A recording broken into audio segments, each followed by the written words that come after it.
Next, we will hear from Glenn Northern, who's the Domestic Program Director for Catholics for Choice.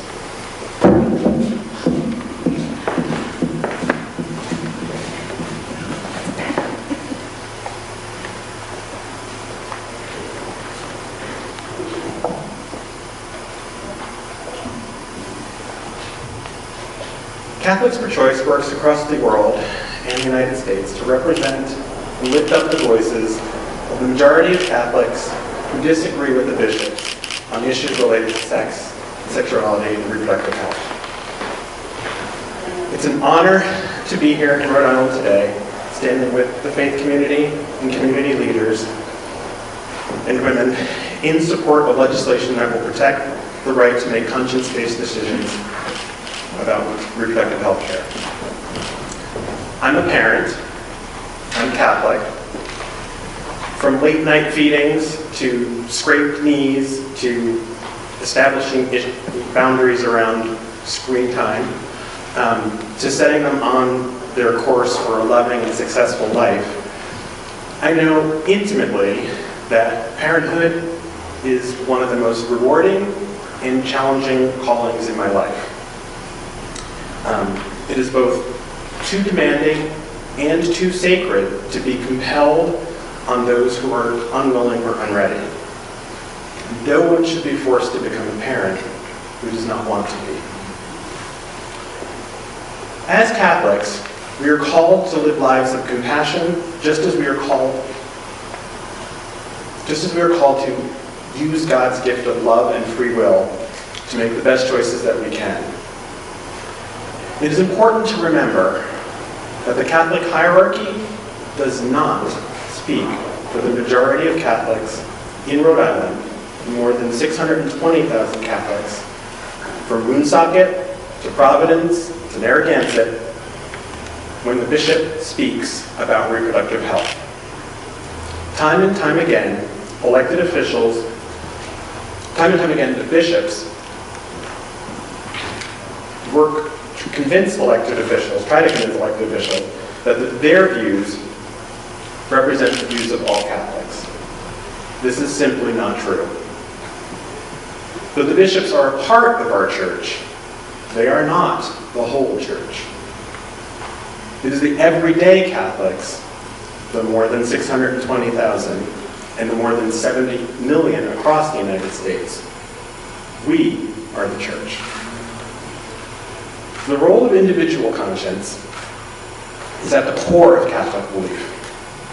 Catholics have an obligation and a duty to follow their conscience in decision-making.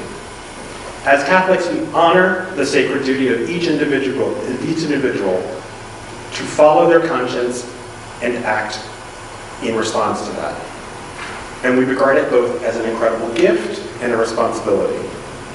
This is why the majority of Catholics support policies that enable each individual to follow their conscience and protect access to reproductive health care. Our faith also charges that we respect religious pluralism and religious freedom. In a religiously plural society, no one has the right to impose their views on another. Religious freedom is an expansive rather than restrictive idea, encompassing both freedom of religion and freedom from religion. It is not about telling people what they can or cannot do or what they can believe or practice. It is about making sure that each person's beliefs and rights are respected and that they can live their lives according to their own precepts and values. And in no state is that more anchored than here in Rhode Island, who's put forth those ideas before the United States was even the United States.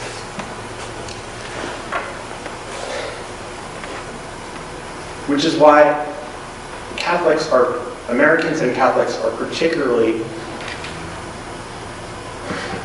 frustrated when the bishop seeks to distort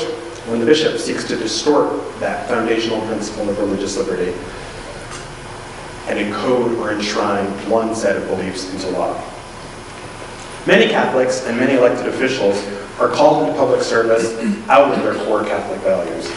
And when policymakers support legislation that protects women's moral agency and conscience, they're doing their duty as public servants. Catholic legislators do the same when they act on their conscience to ensure that everyone has those same rights, both Catholics and non-Catholics. Few decisions are more personal than choosing whether or when to become a parent. And we urge legislators to resist the temptation to elevate the voices of the vocal minority, be it the Rhode Island Catholic Conference or anti-choice groups who seek to restrict the autonomy of their neighbors.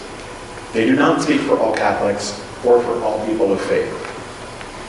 The fact is, as I've said before, the majority of Catholics in Rhode Island and across the United States support healthcare policies that take care of the whole person and oppose policies that restrict access to those services, including abortion.